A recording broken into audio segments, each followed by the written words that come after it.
Oh yeah, guys. It's time. League of Legends Worlds 2020 is now upon us, and I will be here to cover everything through the end of October. We're going to start off with this prediction video. In this video, I'm just going to be running down all the teams that are participating, where I think they're going to place, and why I think they're going to place that way. All right, let's start off with the regions. Of course, we got the big four, the LCS, the LEC, the LCK, and the LPL. Some smaller regions that are participating in this year's Worlds, the LCL out of Russia, that's right next to the LCS, going down the list that way. We got the OPL out of Oceania. We got the LLA out of Latin America. At the top is PCS from Hong Kong, Taiwan, and Macau. Down to the TCL of Turkey, over to the LJL of Japan. Going to the right of that is the CBLOL of Brazil. Those are all the regions that will participate in this year's Worlds, and trust me, there's some real sleeper picks this year. So now I'm going to explain how Worlds will work. Worlds are split in between two stages, the play-in stage and the main stage. 10 teams qualify for the play-in stage, and 12 teams qualify for the main stage. The 10 teams in the play-in stage are split into two groups and play a single round-robin tournament. The team with the highest record automatically moves on to the main stage, while seeds 2 through 4 in each group will play in a single elimination best-of-5 knockout bracket. The two teams that win the bracket will advance on to the main stage to round out 16 teams. The 16 teams are then split into 4 groups. They play a double round-robin tournament between each other, where the top 2 teams in each group move on to a single elimination best-of-5 knockout bracket. The winner of that bracket will be your Worlds 2020 champion. Alright, so let's run it down. The teams that qualified for play-ins this year. In Group A, we have Team Liquid from the LCS. We have Mad Lions from the LEC. Legacy Esports from the OPL. INTZ from Brazil CBLOL. And Papra Supermassive from TCL or Turkey. In Group B from Japan, the LJL, we have V3 Esports. LGD Gaming from the LPL, PSG Talent from the PCS, Rainbow 7 from Latin America's LLA, and Unicorns of Love from Russia's LCL. Alright, so let's start it off with the play-in groups. We're going to be looking at Group A first. Here are my predictions for the record. We got Team Liquid at 4-0, Mad Lions with the record of 3-1, Legacy Esports 2-2, Papra Supermassive at 1-3, and INTZ with 0-4. Now here's why. Team Liquid, very experienced team, and I think by far the strongest team in this group. However, Mad Lions, right behind them. They had very dominant performances in the LEC this year. They've shown they can keep up with really good teams. I have them at 3-1. They're going to lose only that one game to TL, but don't discount them. They are still a great team. Now, Legacy Esports from the OPL, Australia, is the most sleeper team in this bracket, in my opinion. They have a very veteran roster in the OPL. A lot of the players on their team, besides for the support player, have been playing for a long time. And in fact, most of the players in the OPL that come from Legacy Esports actually end up playing in the LCS and LEC respectively. They're a very strong macro team with great mechanics. They play very similarly to the LCS teams of this year, very team fight heavy.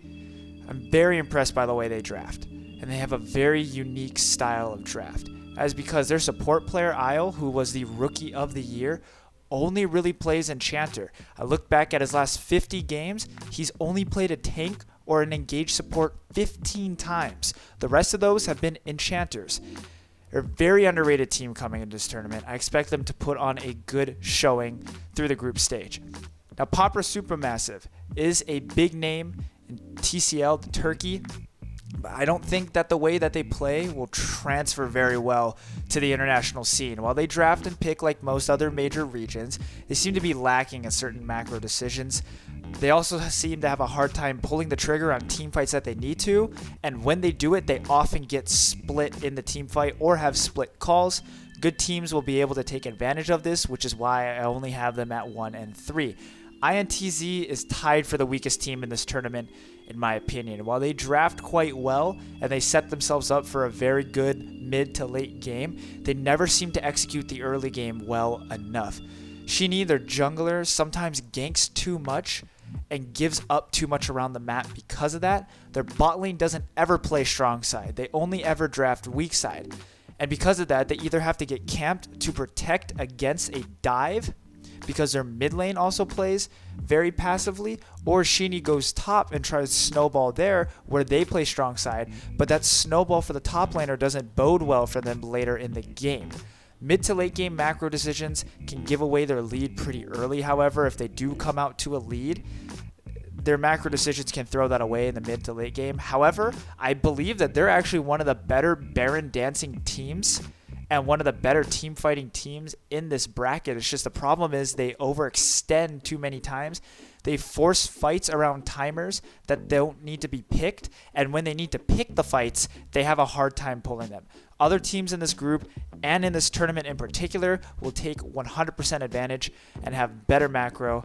And in pro play, macro is what it boils down to at the end of the day. INTZ just does not have it. Group B, here are my record predictions for them. We got LGD Gaming at 4-0, PSG Talon at 3-1, V3 Esports from Japan at 2-2, the Unicorns of Love at 1-3, and Rainbow 7 out of Latin America at 0-4. Look, LGD is the only team from a major region in this group. In that sense, I have to favor them. The talent that they face on a consistent basis is a lot better than any of the teams coming from any of these regions, because these are all the top teams from their regions, and LGD has performed quite well against some of the top teams in the world.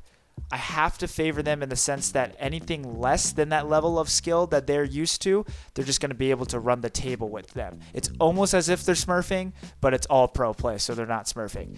PSG Talon is amongst the same lines as them. They are a PCS team, so they play a lot like Chinese teams because a lot of their players are from the Chinese region.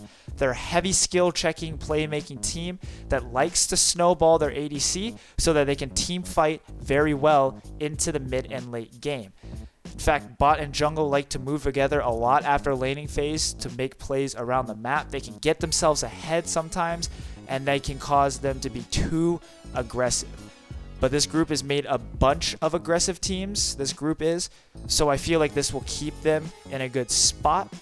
If they can keep up with the aggression of a lot of teams, I think that they can win a lot of games, which is why I have them at 3-1.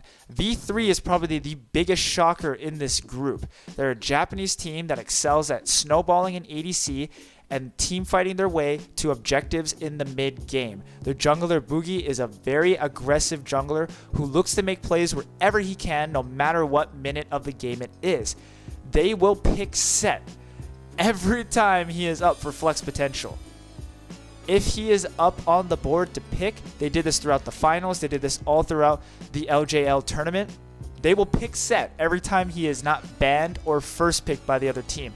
And they flex him. They'll throw him in the jungle. They'll throw him up top. They'll throw him mid. They'll throw him support. They don't care. They just want that backline disrupting presence. And they'll also pick other backline disruptors as well, mid and top, such as the Galio, to make sure that they can peel for this ADC. And like most aggressive teams, they can overextend, but they're really good at understanding how to play around timers and when they need to stop splitting side lanes and when they need to group. So I have them over Unicorns of Love, which is a more established team. And in fact, Unicorns of Love, they only lost one game the entire summer split, and that was in game 2 of the grand finals. And you think it's going to be a surprise that I have this team from Japan over a well-established Unicorns of Love who have been around for years.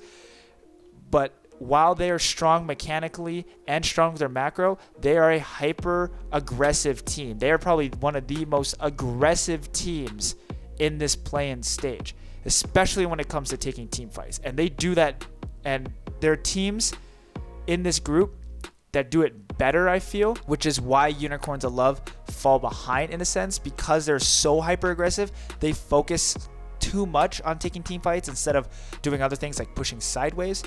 They're also extremely easy to bait because of this.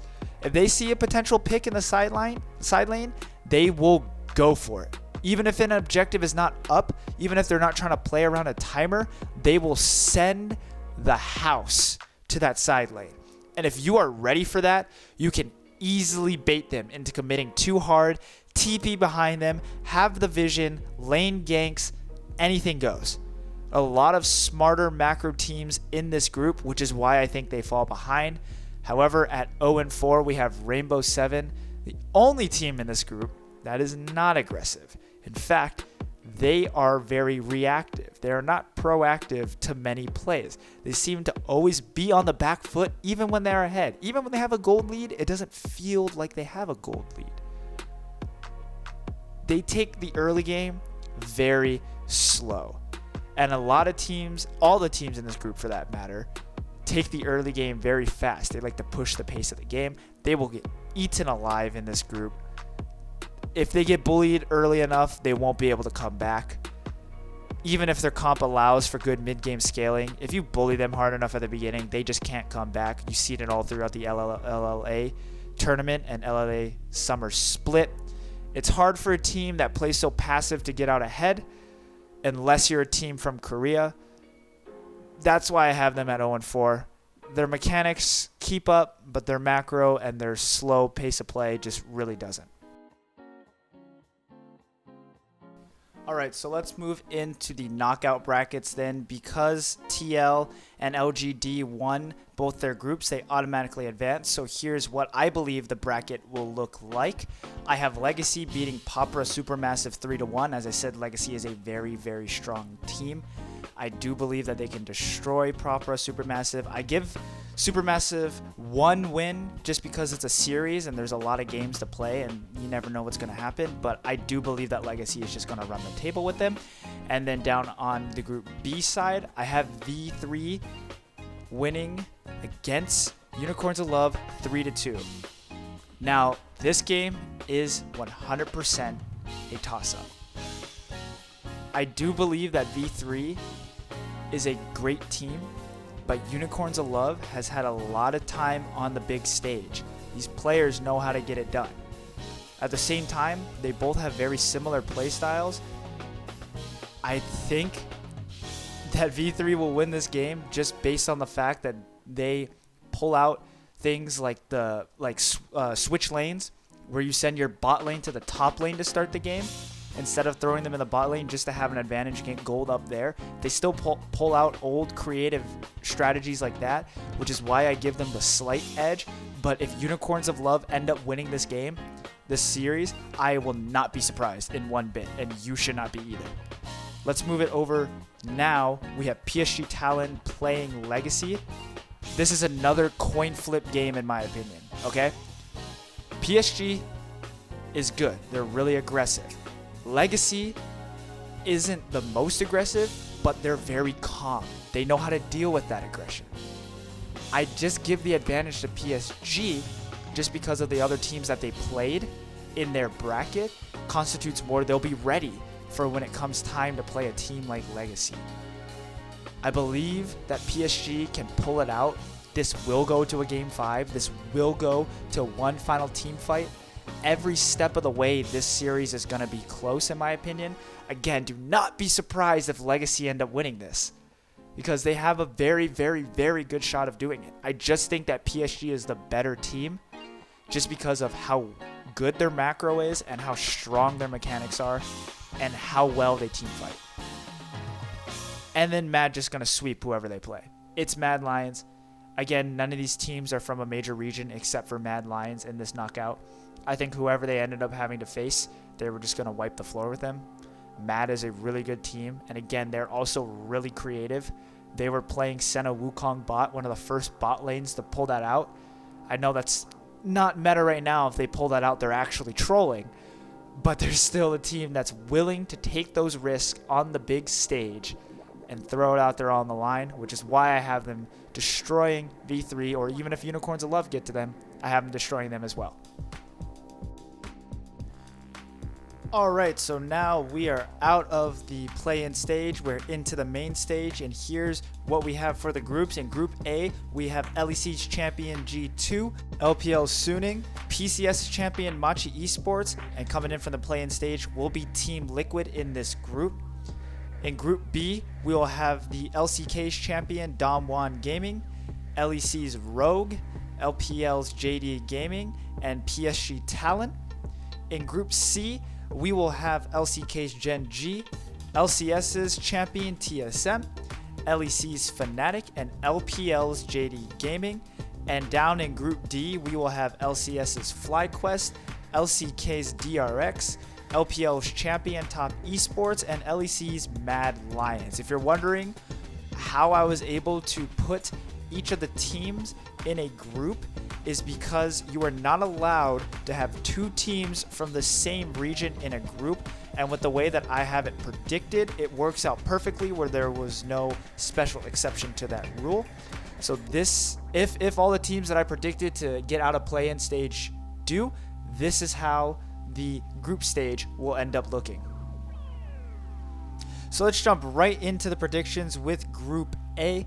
To start it off, I got G2 and Suning tying at the top for 5-1, and Machi and TL tying at the bottom for 1-5. Here's why. G2 and Suning are heavy favorites. G2 was the runner-up in Worlds last year, and even though they had a rocky summer, they're still the powerhouse team that this world once knew. Suning had a very good showing in the LPL this summer as well. While they struggled against the top teams during the regular season, they showed that when the money is on the table, when everything's on the line, big stage, they can get it done. And at the end of the day, they are still a Chinese team that will look to shove plays down your throat. And G2 will look to suffocate your map once they get a lead. That's why I have them as heavy favorites. Machi is by no means a bad team. They definitely deserve the spot that they have. The problem is I just don't think that they're a match for G2 or Suning. They play very calm, but not passive. And when push comes to shove, I don't think they have it in them. They make the plays around the map that they need to. They are aggressive to an extent. They play much like a Korean team in the sense that they are very macro heavy, but still have the mechanics to keep up. I just don't know how that plays into G2 or Suning, which is why I have them at 1-5. And same thing goes for TL. Unfortunately, they just got a rough group. Again, not a bad team, just historically, NA teams do not do good against LPL teams or high-seeded LEC teams. And while they have a strong veteran lineup, I don't think veterans are enough to take down Suning and G2, regardless of how new to the world stage Suning is. They are very similar to Machi, I said, in that sense, which is why I have them splitting games. And just like G2 and Suning, I feel that they are teams on equal level, which is why I have them splitting games as well. In Group B, we have a very similar picture. We have Damwon and JD Gaming tying at 5-1, PSG at 2-4, and Rogue at 0-6. Damwon and JD clear favorites. Damwon destroyed DRX in the finals, even took over their top spot in the LCK for a while, even though DRX started off the summer as the strongest team in the world. And JD gave Top a good run for their money in the LPL finals. Both teams have very strong junglers who open up the map for their team and allow them to make those aggressive and flashy plays that they are known for. For me, they're a 50-50 when playing each other, so that's why I have them splitting games. PSG just won't be able to keep up with Damwon and JD. PSG is a good team. Do not get me wrong. It's just, I believe that Damwon and JD are just that much better. And while PSG will certainly probably give these teams a run for their money with their aggressive play style, I don't think it's enough to win, just because when it comes down to it, the macro on JD and Damwon and the playmaking potential of the players is just better. That's just the way it is. An unfortunate group for Rogue. Rogue is a good team, but we've seen that when it matters on the big stage, they don't perform that well. They did that in the LEC this entire year. Pair that with the obvious skill differences between them and the big teams in this group, make it hard for me to believe that they'll win even a single game. Even PSG with their aggressive play style will just look better than Rogue. They look better than Rogue on paper. I honestly believe that they will just dominate Rogue as well, which is why I have Rogue at 0-6 rather, unfortunately for them.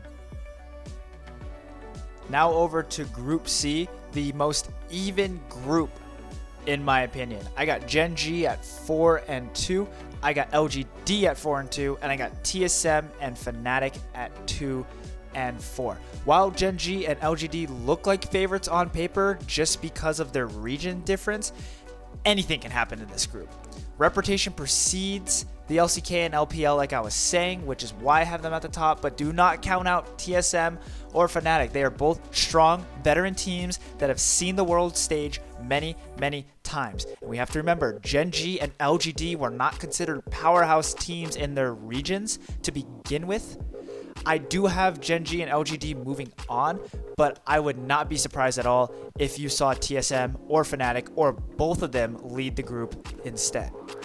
Let's move it over to Group D, dun dun dun, the death group of this year. And ironically, or coincidentally enough rather, it had to fall on Group D. Top Esports, 6-0. DRX, 4-2.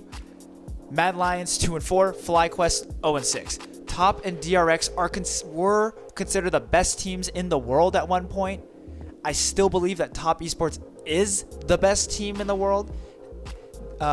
Top has former worlds winning AD carry Jackie Love, along with a group of the best top laner in the LPL, 369, and a strong jungle mid duo in Karsa and Knight. While DRX has, in my opinion, the strongest mid laner in the world, Chovy, who has stood on equal footing, if not higher footing, than the likes of Faker this entire season. The playmaking potential of these two teams is off the charts, even more so than JD and Damwon, in my opinion, which is why I consider this group the death group of Worlds. And Mad, 2-4 over FlyQuest. The reason why, they make up the difference with their creativity. Again, I said that they were one of the first teams to show that Senna Wukong bot. Please don't do it, Mad Lions. That's just inting. But they are willing to try off-meta picks on the big stage. They're willing to try different things and different strategies that you don't usually see, which is why I give the advantage over FlyQuest. And unfortunately for Fly, it's just luck. It's a draw difference is what it was. It's not that they're a bad team. They're not a bad team by any stretch of the imagination. It's just everybody in the group is just way better. They're just better at playmaking. Even in the support roles and jungle roles of Ignar and Santorin, even though they're good playmaking support and jungler, their macro mistakes, even against LCS teams, are just too much to pass, to turn the other eye to. Like, not to say that they're terrible support and jungle, they just make a lot of weird macro calls and get caught out in random places. Just makes you believe that they will not be able to win a game, even against a team like Mad Lions, who you would think that they have equal footing on. That's just the way I see it. But if Mad Lion and FlyQuest end up splitting games, I wouldn't be surprised either. Okay, so if you've been keeping track, you know who I believe will qualify for the knockout stage. If not, here's another look at it again. From Group A, we got G2 and Suning. Group B, we got Damwon and JD. Group C is LGD and Gen G. And Group D is Top Esports and DRX.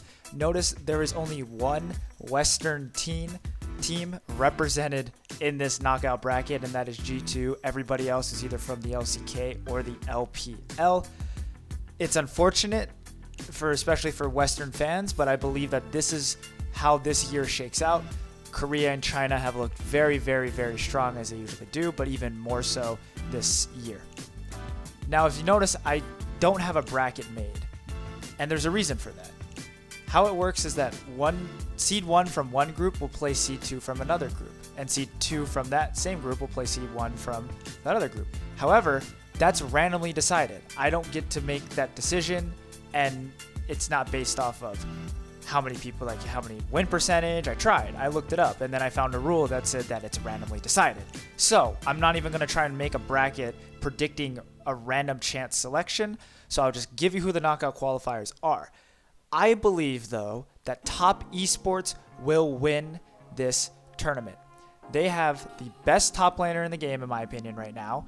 A very strong jungle mid duo in Karsa and Knight, and former World's Champion AD carry Jackie Love. They have the lineup to get it done. They got the skill. They got the macro.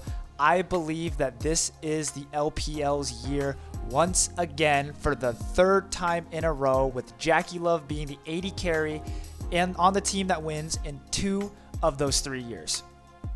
Games will start on Friday, September 25th. So if you're watching this video the day I released it, that is tomorrow. And they will be played all the way through October 31st, which will be the finals. Now, again, I'll be covering all the action with podcasts, breakdowns, the whole shebang-a-bang, all right? So if you want more content, make sure you subscribe to the channel. If you want more up-to-date stuff, go check out my Twitter at Tyler_Bender. That way you can get the latest and all the action and not have to wait for the videos. But other than that, that will be the end of the prediction video. I hope that you guys stick around for all the great stuff that's gonna come down the pipeline. This is gonna be a great world. I'm very excited, and I hope you guys are too, and I'll see you guys around.